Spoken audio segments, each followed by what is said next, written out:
Se révèle à notre ancêtre Abraham. אחר הדברים האלה אשר היה דבר אדוני אל אברהם במחזה לאמור אל תירא אברהם אנוכי מגן לך שכרך הרבה מאוד. On a besoin d'entendre ces promesses aujourd'hui. Après ces faits, la parole de Akadosh Baruch Hu se fit entendre à Abraham dans une vision en ces termes: ne crains point Abraham, je suis un bouclier pour toi. Alors on peut se calmer. Ta récompense sera très grande.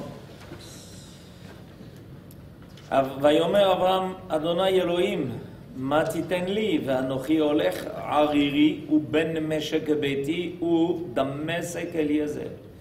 Abraham répondit à Kadosh Baruch Hu: que me donneras-tu alors que je m'en vais sans postérité et que le fils adoptif de ma maison est un homme de Damas, Eliezer? On ne peut pas toujours faire confiance aux gens de Damas. Ça c'est sûr, on voit. Vous êtes d'accord avec moi, Daniel? Ok. Vayomer Avraham, hen li lo natata zara, ve'hine ben beti yoreshoti. Certes, disait Abraham, tu ne m'as pas donné de postérité, l'enfant de ma maison sera mon héritier. Alors où il est? Alors il y a quelque chose d'important quand même à comprendre dans le dialogue qu'Abraham entretient ici avec Akadosh Baruch Hu. C'est que pour Abraham, l'essentiel, c'est pas le présent. C'est le futur. Vous avez compris? Dire la plus grande inquiétude de quelqu'un. Pourtant, Abraham, il a tout. Akadosh Baruch Hu lui a donné Eretz Israël, lui a fait toutes les promesses possibles et imaginables. Et Abraham dit: attends, tout ça c'est très bien, mais où est le futur? Où est l'horizon? Où on va? והנה דבר אדוני אליו לאמור לא יירשך זה כי אם אשר יצא ממעיך הוא יירשך. Mais voici que la parole de l'Éternel vint à lui disant: celui-ci n'héritera pas de toi, c'est bien un homme issu de tes entrailles qui sera ton héritier.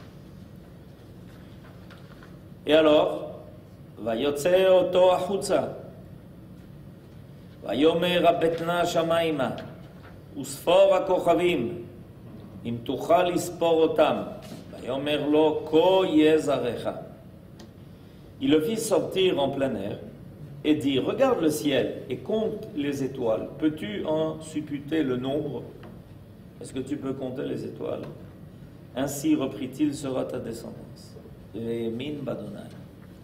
Vayachshevea lo tzedaka. Et il lui foi en l'Éternel, et l'Éternel lui en fit un mérite.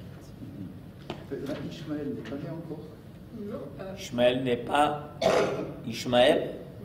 Oh, il n'est pas encore là. Pas encore là. Il est passé en crescendo. Il n'est pas là. Il est passé en crescendo d'un enfant, enfin pas adoptif, parce qu'Eliezer c'était comme un enfant adoptif. Ensuite il est passé à Eliezer qui était moitié son enfant, quoi. Et il est passé en troisième position avec son vrai enfant. C'est drôle, j'ai l'impression qu'il est monté Abraham en crescendo comme ça. Vous avez raison. Vous avez raison. Vous avez raison parce que en fait, il est sûr qu'il y a une comment dirais-je, il y a une montée d'Abraham, et nos sages d'ailleurs se servent ici d'un terme très précis dans le verset 5. Vayotze oto achutza, il le fit sortir. Achutza, c'est dehors. Mais il n'est pas dit en dehors de quoi.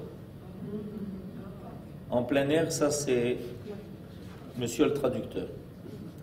Mais ce n'est pas ce qui est marqué. Il le fait sortir en dehors. Et la véritable question, c'est en dehors de quoi? Et ça continue. Vayomer. Et il lui dit, Akadosh Baruch Hu donc dit à Abraham, Habetna Hashamaim. Habetna Hashamaim, c'est quelque chose d'intéressant parce que les habit, ça veut dire observe. Donc, observe les cieux. Abetna Hashamaima, et nos sages nous disent que il dit pas Re'e, il lui dit Abet. Abet, c'est quelqu'un qui se trouve en situation, en général, il a un avantage. Il est capable, il est à un endroit, par exemple, il est sur une montagne, et il dit regarde, Abet. Il regarde ce qui se passe en bas. Les habits, donc, veut dire, en fait, de haut en bas. Or, comment on peut dire à un homme de regarder les cieux d'eau en bas?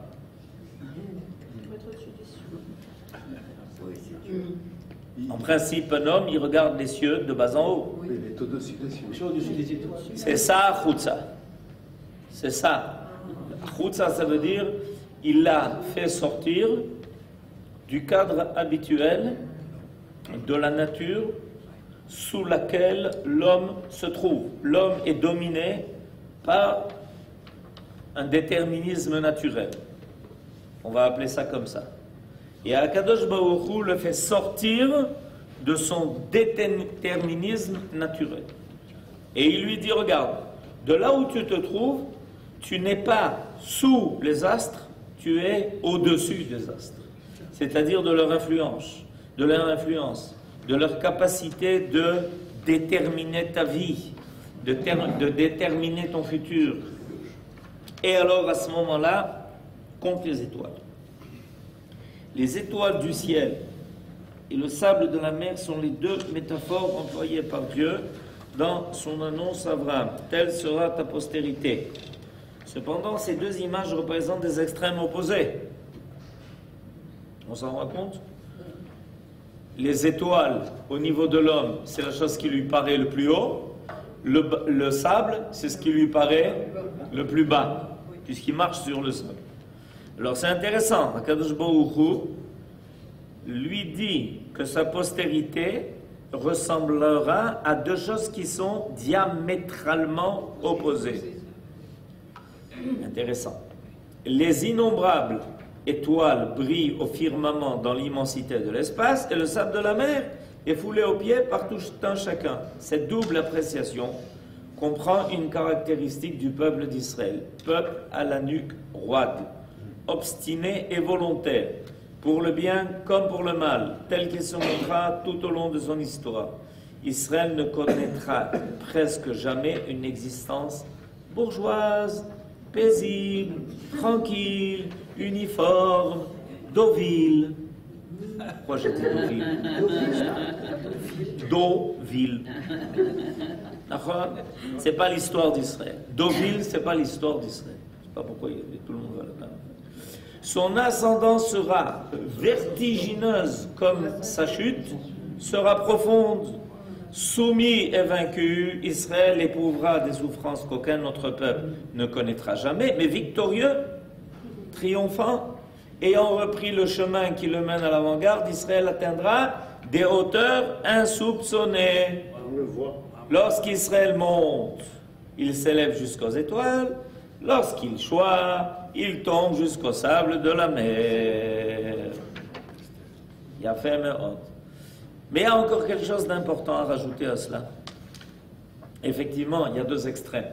Donc, on est en train de comprendre que nous vivons dans l'histoire des situations extrêmes. Le peuple d'Israël vit toujours des choses, des paroxysmes, des choses extrêmes. Alors c'est inquiétant parce que on peut monter très haut, on peut descendre très bas, mais la question est est-ce qu'on s'en relèvera? D'accord? Oui, mais il y a aussi quelque chose de très particulier qui signale le sable de la mer. C'est que la mer le lave du matin au soir et du soir au matin, 365 par jour par an, et le sable est toujours là. Et toujours là. Le sable est toujours là. Les vagues de l'histoire.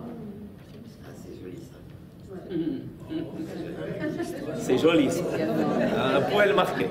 Alors je vous donne, vous pouvez le marquer. Les vagues de l'histoire déferlent sur nous. mais Israël est toujours là. Et il brille comme les étoiles dans la nuit. Et il brille comme les étoiles dans la nuit. Voilà, alors ça c'est au nom de Rachel. N'oublions pas que ce Shabbat est sur le signe de Rachel. Rachel Imenu. Alors donc il y a ici quelque chose d'extraordinaire parce que Akadosh Baruch Hu nous dit écoutez, vous montrez très haut, il va peut-être vous arriver de descendre très bas. Et alors on est inquiet, évidemment, quand on descend très bas on est inquiet. Mais il y a quand même quelque chose qui doit nous rassurer, c'est qu'on est foulé par les pieds de toutes les nations, mais le sable est encore là, il ne disparaît pas. Et on tient le coup, et un jour, finalement, tous ces vagues se calment, et alors on est arrivé au rivage, on est arrivé à bon port. On a fini par arriver là où il fallait, et Akadosh Baruch Hu donne de façon très précise à Abraham la description de l'histoire de ce qui attend sa descendance. Ce n'est pas simplement des paraboles, des métaphores qui sont employées parce qu'on veut dire des belles choses. Non, c'est exact. C'est-à-dire que quand Am Israël réussit, personne n'est capable de comprendre sa réussite parce qu'elle dépasse tout ce qu'on peut, tout ce qu'on peut prévoir. On est comme dans les étoiles dans les cieux, ce qui est aussi très intéressant parce que les étoiles ont la capacité de briller dans l'obscurité. C'est-à-dire qu'on est dans la nuit la plus totale et pourtant il y a de la lumière et la lumière vient des étoiles. C'est-à-dire que même dans les ténèbres les plus profondes, on continue quand même à briller. Et même dans les situations les plus difficiles, on est foulé, comme le sable est foulé par les pieds de tous ceux qui y passent, mais le sable finit finalement par être là. Ainsi sera ta descendance. Le texte emploie l'adverbe ko. Voilà ce que Akadosh Baruch Hu dit à Abraham dans le verset 5. Vayomerlo ko ye zarecha. Or le mot ko, au lieu du mot ken, ce même adverbe se retrouve à l'occasion du sacrifice d'Yitzhak. Nelcha ad ko. Voilà ce que Abraham dit à ceux qui l'accompagnent. Nelcha ad ko.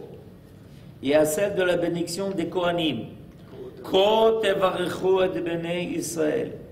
Ce rapprochement permet d'interpréter que ta descendance soit telle que le montre l'exemple d'Abraham et de son fils, allant d'un cœur parfait uni, ad ko, jusqu'au lieu du suprême sacrifice en l'honneur de Dieu, et elle méritera alors la bénédiction divine transmise par les Kohanim. Et on a fait le lien entre les trois. C'est-à-dire qu'Akadosh Baruch Hu attend de nous Messirut Nefesh. Comme le sacrifice d'Yitzhak, comme Abraham qui prend son fils et qui lui dit voilà, toi tu es destiné au Kiddush Hashem.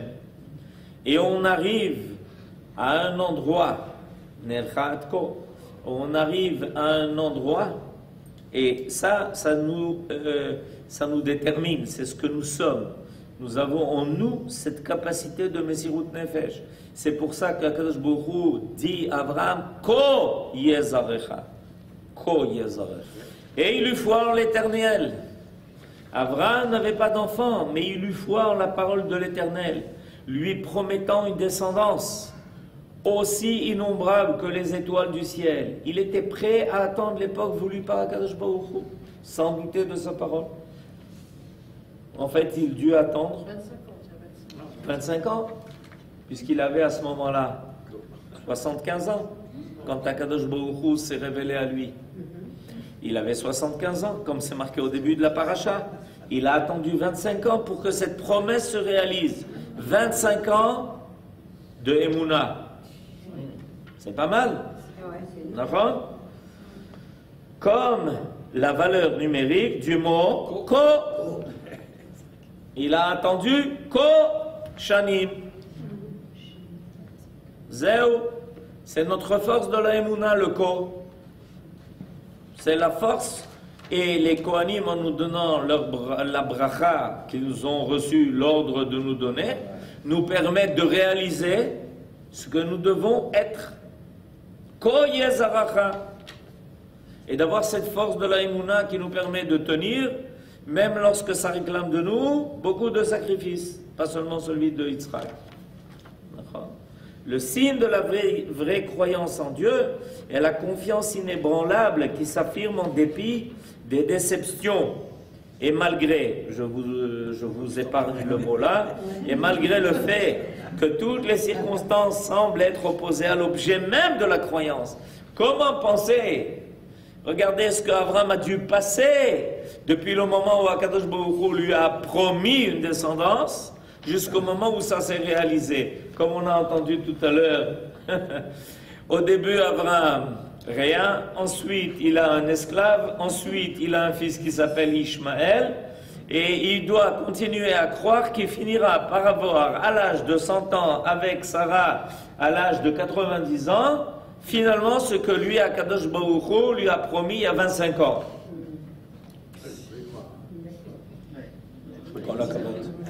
Béhémet kol hakavod. Béhémet kol hakavod. Zéro. Zéro. C'est bédiouk, on peut dire par là, la définition de la Emouna du Ham Israël. On peut définir par là. Et c'est pour ça que Shema Israël Hashem Elokeinu Hashem Echad, c'est ça. Zéro. C'est le inyan de notre affirmation que Shema Israël Hashem Elokeinu Hashem Echad. Alors les nations nous disent, pas du tout, regardez, vous voyez pas. C'est pas comme ça que ça se passe. Et qu'est-ce que le Ham Israël continue d'affirmer? Shema Israël Hashem Elokeinu Hashem Echad. Shema Israël. Vous verrez qu'un jour, aujourd'hui, on dit Baruch Shem Kevod Malchuto à voix basse, mais vous verrez qu'un jour, tout le monde le dira à voix haute. Comme les Shalaba. Exactement. Vous verrez qu'un jour, tout le monde finira par le dire à voix haute. Alors nous, aujourd'hui, on dit Shema Israël Hashem Elokeinu avec toute notre force à voix haute. Un jour, vous verrez que Baruch Shem Kevod Malchuto L'Olam qui vient juste après Shema Israël, vous verrez qu'un jour, ce sera dit à voix haute. Oui, on le sait. Il est dit, Ve'emin, au lieu de Vaya Amen, Ve'emin Bachem. Sans doute parce qu'il s'agit moins d'une croyance accidentelle que d'une confiance permanente et entière. Ça veut dire quoi, Ve'emin? Ve'emin, Ve'emin, Ve'emin, Ve'emin. Comme à Emouna, Emouna Shlema. Ve'emin, Ve'emin, Ve'emin, Ve'emin.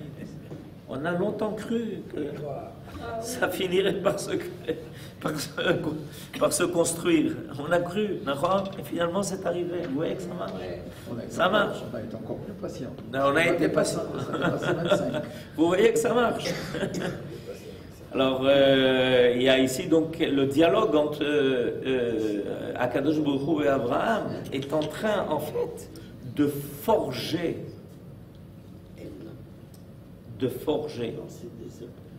ce qui va devenir la qualité essentielle du Ham Israël. Akadosh Baruch Hu, il met à l'épreuve la Emouna de Abraham Avinu, pas une fois, pas deux fois, pas deux fois, trois fois. Il a mis à l'épreuve la Emouna de ce croyant. Et Abraham Avinu, il est croyant. C'est pour ça que Dieu le met à l'épreuve de sa croyance. On éprouve ceux qui ont la foi. Et parce qu'Abraham Avinu, il est croyant, alors Akadosh Baruch Hu le met à l'épreuve de sa croyance. Alors, il a mis à l'épreuve 10 fois. 10 fois Akadosh Baruch Hu met à l'épreuve Abraham Avinu. Et on se demande pourquoi. Pourquoi? Parce que, a priori, s'il est croyant, s'il a l'aïmouna, et s'il il a déjà affronté la fournaise ardente de Nimrod à Ur Kasdim, il a déjà prouvé qu'il ne croit qu'en Dieu unique, parce qu'il faut y croire sérieusement pour être prêt à ce qu'on te jette dans une fournaise ardente pour vérifier si tu y crois jusqu'au bout. Enfin, mais là, aujourd'hui, on a appris un grand secret. Que les épreuves que Akadosh Baruch Hu fait passer à Abraham, c'est pas pour vérifier s'il y a un Abraham et Mahamin. C'est pour que sa descendance naisse d'une émouna à toute épreuve. C'est-à-dire qu'il y a des choses qu'un homme a. Il a certaines qualités. Mais être capable de transmettre ces mêmes qualités et de les faire passer à travers toutes les générations à venir, ça, c'est ce que Akadosh Baruch Hu veut de Avraham Avinu. Parce qu'Avraham Avinu, il a compris quel est l'enjeu.